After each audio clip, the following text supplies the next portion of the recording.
Բարձր սիրելի հայրենակիցներ, եթերում կրկին քաղաքական խաչմերուկն է, այսօր արդեն մայիսի 11-ն է։ Երեկ մենք Հովսեփ Խուշուձյանի հետ քննարկում ունենալուց հետո հաղորդում չենք կարողացել պատրաստել, չստացվեց։ Եվ այսօր հիմնական մեր թեման այն է, թե ինչ է հայտարարել Պուտինը, Ալիևն էլ նոր հայտարարություններով է հանդես եկել, բայց ես գիտեմ, որ հայկական համացանցում շատ ակտիվ քննարկել են արդեն Պուտինի հայտարարությունները, սակայն նույն ժամանակ տեսնում եմ այն, որ կարևորը բաց է կարծես թե թողնվել, թե ինչու Պուտինը հիմա արեց այդպիսի հայտարարություն, ինչ ծրագրեր ունի եւ իրոք ինչ է ցանկանում ստանալ նա Հայաստանից։ Մենք մի փոքր այլ ձևով կփորձենք վերլուծել եւ դուք էլ ինքներդ կգնահատեք սիրելի հայրենակիցներ այն ինչ մենք ասում ենք, որքանով տեղին է մեր ասածը եւ որքանով հավանական է Պուտինի այդ սցենարը։ Սակայն նախքան դա անպայման կոչ եմ անում լայքել, բաժանորդագրվել մեր ալիքին եւ գրել ձեր կարծիքը մեկնաբանությունների մեջ։ Վերջում նաեւ կանդրադառնանք անպայման Իրանին նույնպես։ Ուրեմն Վլադիմիր Պուտինը արդեն Ռուսաստանի նախագահը, ինչի եմ ասում, արդեն Ռուսաստանի նախագահը, քանի որ դրանից առաջ շատերն էին խոսում այդ մասին, բայց ոչ Ռուսաստանի նախագահը, ոչ Վլադիմիր Պուտինն էր խոսում այդ մասին, հաստատի հիմա արդեն խոսեց նաև Վլադիմիր Պուտինը։ Այնինչ հայտարարում էր Լավրովը, Զախարովան, հետո մի փոքր ավելի մակարդակը բարձրացրին, փոխվարչապետն էր խոսում, մեկը, երկրորդը բազմիցս հայտարարում են, որ Հայաստանը չի կարող լինել միաժամանակ ԵԱՏՄ-ի մեջ եւ Եվրամիության մեջ, հասկացնում էին նաև ոչ միայն ԵԱՏՄ-ն եւ Եվրամիությունը, այլ նաև ՀԱՊԿ-ը, հաստատի այդ ամենի մասին խոսեց նաև Վլադիմիր Պուտինը։ Ռուսաստանի Դաշնության պատմության մեջ ամենախղճուկ զորահանդեսից հետո։ Սա շատ կարևոր է նշել, քանի որ այստեղ էլ մեկ կարևոր նրբություն կա, որը որ շատ կարևոր է, որ մենք բոլորս կարողանանք ընկալել եւ հասկանալ։ Մեկ դետալ նույնպես, հետո արդեն անցնենք Պուտինի հայտարարությանը։ Մենք նաեւ տեսանք ապրիլի սկզբին, երբ որ Փաշինյանի եւ Պուտինի միջև հանդիպումը տեղի ունեցավ, որ առաջին անգամ Պուտինի եւ Փաշինյանի միջև հակասությունները դարձան հանրային բաց լրատվամիջոցների առջև։ Այդ քննարկումները, որոնք որ ավելի նման էին խոսակցական դուելի, դա եւս առաջին անգամ էր։ Եվ այդտեղից մենք հասկացանք, որ ամեն ինչ փոխվում է։ Ես էլ եմ այդ մասին խոսել, ամեն ինչ փոխվում է նաեւ հարաբերությունների մեջ, հատկապես ընտրություններից առաջ, հատկապես ընտրությունների համար։ Եվ ահա մենք կամաց մոտենում ենք գագաթնակետին։ Այսինքն Վլադիմիր Պուտինը Ռուսաստանի գերագույն հաստվածությունը այս վայրդարությամբ ինքը անձամբ է անում հայտարարություններ Հայաստանի մասով, Փաշինյանի մասով եւ ասում է, որ Հայաստանը, եթե մտադիր է անդամակցել Եվրամիությանը, ապա պետք է շատ ցիվիլ ձևով ապահարզան տեղի ունենա։ Առաջին հայացքից լավ հայտարարություն է, ասում է նման բան թող տեղի ունենա, որպեսզի բոլորս գնանք ցիվիլ ձևով ամենքը իր ճանապարհով։ Սա հասկանալի է։ Բայց հետո նա նաև ասում է այն, որ նույնը սկսվում էր նաև Ուկրաինայում։ Ուկրաինայում էլ այդպես սկսվեց։ Իրենք ուզում էին անդամակցել Եվրամիությանը, հետո սկսում է մանրամասն բացատրել, թե ինչ տեղի ունեցավ Կրիմու հետ, Դոնբասի հետ եւ այդպես շարունակ։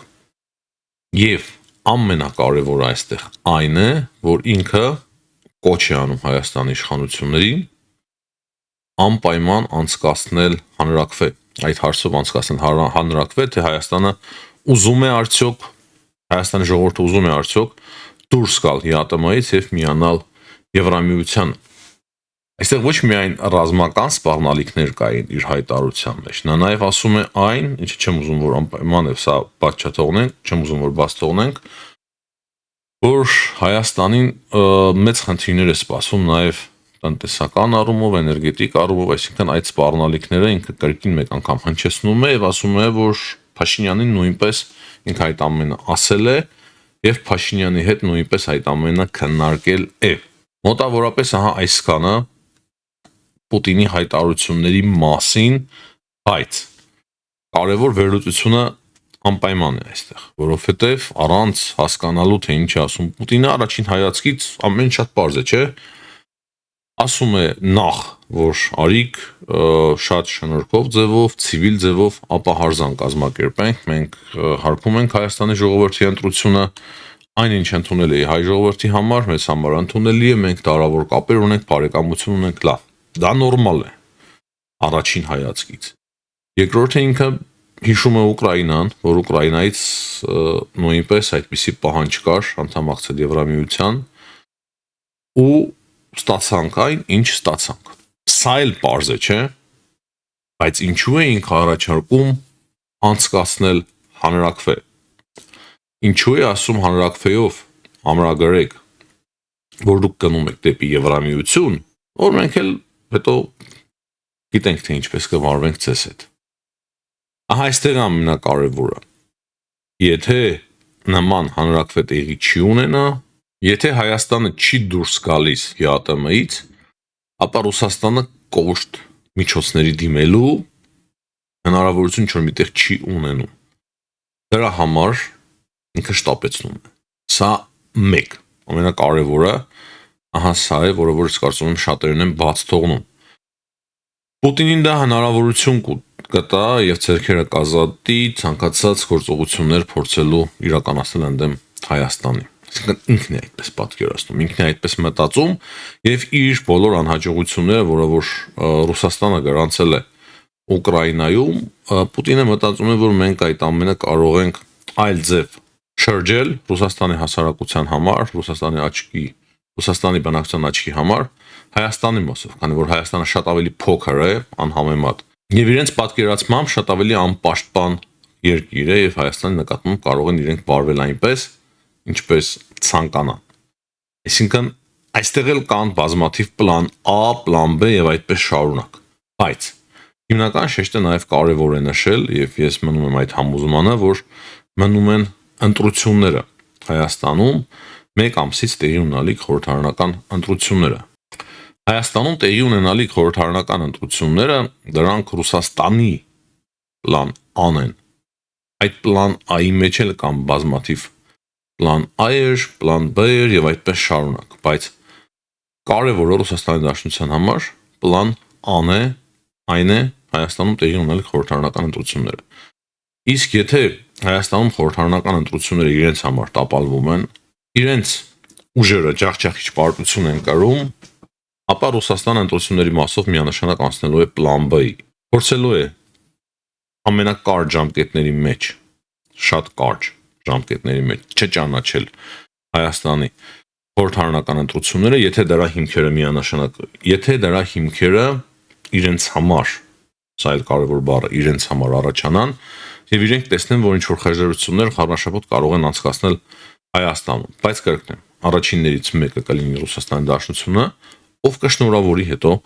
Հայաստանի խորհրդարանական ընտրություններում Նիկոլ Փաշինյանի հաղթանակի կապակցությամբ։ Ես ահա այսպես եմ ընկալում եւ տեսնում Ռուսաստանի քաղաքականությունը եւ Վլադիմիր Պուտինի հայտարարությունները։ Սակայն դրանից վտանգը չի չեզոքանում։ Ռուսաստանի Դաշնությանը միանշանակ, կրկնեմ, ձեռնտու չէ այս վահի դրությամբ լարվել Հայաստանի հետ, քանի որ այդ լարվածությունը ռուսները դժվար թե կարողանան նորմալ ձևով վերահսկել, ինչքան էլ Հայաստանը թույլ եւ փոքր լինի, բայց հիմքերը ապագա լարվածությունների եւ հիմա եթե նույնիսկ հարաբերությունները նորմալանան, իրենք միևնույն է այդ պահանջը ներկայացնելու են, որ ահա արիք հանրաքվե անցկացրեք, եթե Հայաստանի ժողովուրդը համաձայն է, որ դուրս գաք ԱՊԿ-ից եւ ՀԱՏՄ-ից, ապա արիք ցիվիլ ձևով բաժանվենք։ Ու քանի որ Պուտինը այդպիսի հայտարարություններ է անում, ուրեմն այսօրվանից սկսած մնացած պաշտոնյաները ել ավելիով են անելու, ել ավելի ագրեսիվ հայտարարություններ են անելու։ Մենք տեսանք, թե ինչքան երկար ժամանակ պահանջվեց, որպեսզի այդ բոլոր պաշտոնյաների հայտարարություններից հետո նոր Պուտինը արդեն սկսի հայտարարություններ անել։ Ես հույսով եմ կարողանում եմ նորմալ ձևով բացատրել այնինչ մտածում եմ Պուտինի այդ հայտարարությունների մասով։ Եթե այդպիսի հանրաքվե Հայաստանում ասենք տեղի ունենա, որը որ հիմա պահանջում է Ռուսաստանը, չեմ ասում, որ Ռուսաստանի պահանջով, նման բան տեղի ունենա, կարծես թե նման բանը բացառում եմ, որ նման բան տեղի ունենա հենց Ռուսաստանի պահանջով, բայց եթե հանրաքվե տեղի ունենա Եվրամիությանը միանալու մասով եւ դա արդեն կոնկրետ սահմանադրության մեջ մտցվի, ոչ միայն որպես օրենք, այլ որպես սահմանադրության կետ, ինչպես դա արվեց Վրաստանի մասով, ապա այդ ժամանակ Ռուսաստանի Դաշնությունը Վլադիմիր Պուտինի գլխավորությամբ, եթե այդ ժամանակ Վլադիմիր Պուտինը լինի եւ նույն քաղաքականությունը մնա, կարող են հայտարարել, որ Հայաստանն եւ Հայաստանի ժողովուրդը հակառուսական տրամաբանության մեջ է գործում եւ ժամանակն է անցնել գործի։ Այսինքն սա շատ երկարատև գործընթաց է, երկարատև, որ ասում եմ 1-2 ամսում մենք դժվար չտեսնենք Ռուսաստանի կողմից շատ ագրեսիվ, այսինքն հողի վրա ագրեսիվ կոնկրետ գործողություններ, որոնք որ կարող է շատ բան փոխեն շատ իմաստով Հայաստանի համար։ Չնայած որ Ռուսաստանի Դաշնությունը ամենայն հավանականությամբ տարբեր սցենարներ հիմա ունի անձամբ Վլադիմիր Պուտինը իր սեղանի վրա։ Եվ եզրափակելով այս թեման, որպեսզի չափազանց ավելի կարճ եւ կոնկրետ ասենք, Պուտինի այս հայտարարությունները ավելի շատ այս պահի դրությամբ կրում են ներքաղաքական նախընտրական Հայաստանի համար բնույթ, բայց այնուամենայնիվ պետք է փաստենք, որ սա նոր քաղաքական խոսույթ է դարձել ամենաբարձր մակարդակի Հայաստանի եւ Ռուսաստանի Դաշնության միջեւ։ Եվ սա անկասկած երկարաժամկետ առումով, կարճաժամկետ չէ, երկարաժամկետ առումով ամիսներ անց կամ նույնիսկ տարիներ անց իր ազդեցությունը միանշանակ կունենա։ Ահա այստեղ է, որ մենք պետք է շատ ճիշտ, նուրբ եւ գրաքետ վարվենք։ Մենք տեսանք Վրաստանի դարափորձը, մենք տեսանք Ուկրաինայի դարափորձը, միանշանակ է, որ մենք պետք է գնանք դեպի Եվրամիություն, միանշանակ է, որ մենք պետք է կառուցենք անկախ պետություն, խորացնենք հարաբերությունները ինչպես Եվրամիության երկրների հետ, այդպես էլ Ամերիկայի Միացյալ Նահանգների հետ, Հնդկաստանի հետ, Չինաստանի հետ, Պարսից ծոցի արաբական երկրների հետ։ Բայց նույն ժամանակ պետք է շատ ավելի գրաքետ եւ նուրբ, նույն ժամանակ արկ եղած տեղը համարձակ գործենք, որպեսզի թույլ չտանք Ռուսաստանի Դաշնությանը, ավելի կոնկրետ Վլադիմիր Պուտինին, իրականացնել իր նենք ծրագրերը Հայաստանի մասով։ Երեք հայտարարությամբ են հանդես եկել Ջեյհուն Բայրամովը եւ Իլհամ Ալիևը։ Ջեյհուն Բայրամովի հայտարարությունից սկսենք։ Նրա խոսքերով հայ-ադրբեջանական սահմանին շարունակվում են սահմանազատման աշխատանքները, բայց ասում են նա, որ Հայաստանում կան անհատներ, որոնք որ ունեն ռևանշիստական մտածելակերպ, եւ դա չի կարող դրական արդյունքների հանգեցնել։ Պարզ է, չէ՞ ինչ է ասում Ջեյհուն Բայրամովը։ Եվ սա ուղղված է պրոռուսական ընդդիմությանը։ Այսինքն Ադրբեջանին էլ ձեռնտու չի, որ Ռուսաստանի ազդեցությունը Հայաստանում ավելանա։ Այսինքն Ադրբեջանին էլ ձեռնտու չի, որ Ռուսաստանի Դաշնության գուբերնիայի կրկին վերածվի Հայաստանի Հանրապետությունը, քանի որ իրենք էլ իրենց համար դրա մեջ ուղիղ սպառնալիք են տեսնում։ Իրենց անկախությանը, պետականությանը, տարածքային ամբողջականությանը։ Եթե իրենց տարածքային ամբողջականությանը սպառնալիք են տեսնում, դա չի նշանակում, որ մեզ համար լավ է։ Հիմա ռուսները կգան եւ մեզ համար ամեն ինչ կազատագրեն։ Դա նշանակում է այն, որ մենք դուրս չենք գալու այս կոնֆլիկտների փակ շրջապտույտից եւ կրկնեմ մեր բնակչությունը 2.5-3 միլիոն բնակչություն է, իսկ Ադրբեջանի բնակչությունը 10 միլիոն բնակչություն է։ Թուրքիայի բնակչությունը մոտ 80 միլիոն բնակչություն է։ Եվ եթե այս պատերազմները մենք կարողանանք շարունակել ռուսների ցանկությամբ 50, 60, 100 տարի, ապա մենք լրիվությամբ կսպառվենք։ Ինչ է ասել Իլհամ Ալիևը, կարծես թե Իլհամ Ալիևը նույն մտավախությունները եւ մտահոգությունները ունի։ Ալիևի խոսքերով Բաքուն նպատակ չի ունեցել ոչնչացնել Հայաստանը կամ նրանից խլել իր անկախությունը։ Եվ Ալիևը ասում է, որ մեզանից պետք չի պաշտպանել Հայաստան։ Այս հայտարարությունը կարծում եմ ավելի շատ ուղղված է Եվրոպային եւ Եվրոպայի աջակցությանը Հայաստանի Հանրապետությանը։ Հետո Ալիևը ավելացնում է, որպեսզի ավելի վստահություն ներշնչի իր հայտարարության նկատմամբ, ավելացնում է այն, որ մենք հասել ենք նրան, ինչ ցանկանում էինք։ Բայց նա ասում է, որ քանի դեռ հայկական հասարակությունում գոյություն ունեն այնպիսի ուժեր, որոնք ապրում են Ադրբեջանի նկատմամբ ատելության զգացմունքով, մենք պետք է զգոն լինենք, ասում է Ալիևը։ Եվ սա էլ հասկանում եք, թե ում է հիմնականում ուղղված։ Եվ այստեղից կարող ենք մեկ անգամ փաստել կրկին այն, որ Ադրբեջանը նույնպես մտահոգված է Հայաստանում տեղի ունենալիք ընտրություններով։ Ոչ թե մտահոգված է նրա համար, որ Փաշինյանին շատ է սիրում, կամ ոչ թե մտահոգված է նրա համար, թե իբր Փաշինյանը նրա բոլոր ասածներն է անում, դա անհեթեթություն է, բացարձակ սուտ եւ ռուսական ռոպագանդա, այլ նրա համար, որ Փաշինյանի փոխարինողները կլինեն ռուսահպատակներ եւ Հայաստանի քաղաքականությունը թելադրվելու է Կրեմլից։ Այսինքն, եթե Հայաստանի քաղաքականությունը արտաքին թելադրվելու է Կրեմլից, ուրեմն Ադրբեջանի հետ կոնֆլիկտը շարունակվելու է։ Ուրեմն Ադրբեջանի հետ առևտուրն էլ Ռուսաստանը շարունակելու։ Ուրեմն Հայաստանի միջոցով Ադրբեջանի վրա փորձելու են ճնշում գործադրել։ Ուրեմն Ալիևը գնալու է զիջումների Ռուսաստանի համար, որպեսզի ստանա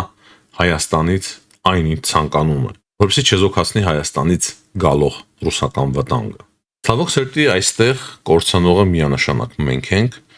թե տարածքներ, թե անկախություն եւ թե բազմաթիվ երիտասարդների կյանք։ Սա է ցավոք սերտի իրականությունը։ Ինչ ունենք Իրանից։ Իրանի մասով կարող եմ ասել այն, որ երեք դեռ Թրամփը հայտարարում էր, որ եթե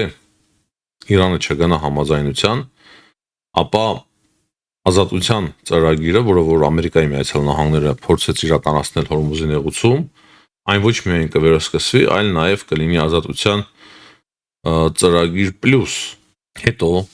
Իրանից եղավ պատասխան, Իրանի արտգործնախարարության խոսնակ ասաց, որ մենք կպատասխանենք այն ժամանակ, երբ հարմար գտնենք, թող Ամերիկայի Միացյալ Նահանգները մեզ համար ժամկետներ չսահմանեն։ Բայց արդեն առավոտյան, մենք այսօր առավոտյան տեսանք տեղեկություն եւ այդ մասին հայտնեց սկզբում Reuters-ը, որ Իրանը Պակիստանի միջոցով ուղարկել է Ամերիկայի Միացյալ Նահանգներին իր պատասխանը։ Եվ պատասխանը պետք է կոնկրետացնենք պատերազմը դադարեցնելու եւ խաղաղությունը սկսելու մասին բանակցությունների մասին է խոսքը, այսինքն ինչ կետերի շուրջ են բանակցելու։ Այդ ամենին ծանոթանալով Դոնալդ Թրամփը, ամենավերջին հայտարարությունը ասեմ Դոնալդ Թրամփի, այն է, որ Իրանի պատասխանը մեր առաջարկներին Դոնալդ Թրամփը ասում է բացարձակապես անընդունելի է։ Այսինքն իրանական պատասխանը Դոնալդ Թրամփի համար անընդունելի է եւ այստեղից մենք կարող ենք ենթադրել, որ հիմա հավանականությունը շատ ավելի մեծացավ ռազմական գործողությունները վերսկսելու առումով։ Եվ սա նոր իրականություն կարող է ստեղծել մեր տարածաշրջանում ընտրություններից առաջ, չնայած որ պատերազմը դեռևս չէր ավարտվել, սակայն այս հրադադարը, որը որ բավականին երկար է, շարունակվում է, կարծես թե մոտենում է իր ավարտին։ Այս պայմանությամբ այսքանը հաջողություն եմ մաղթում բոլորին, ցտեսություն, կհանդիպենք։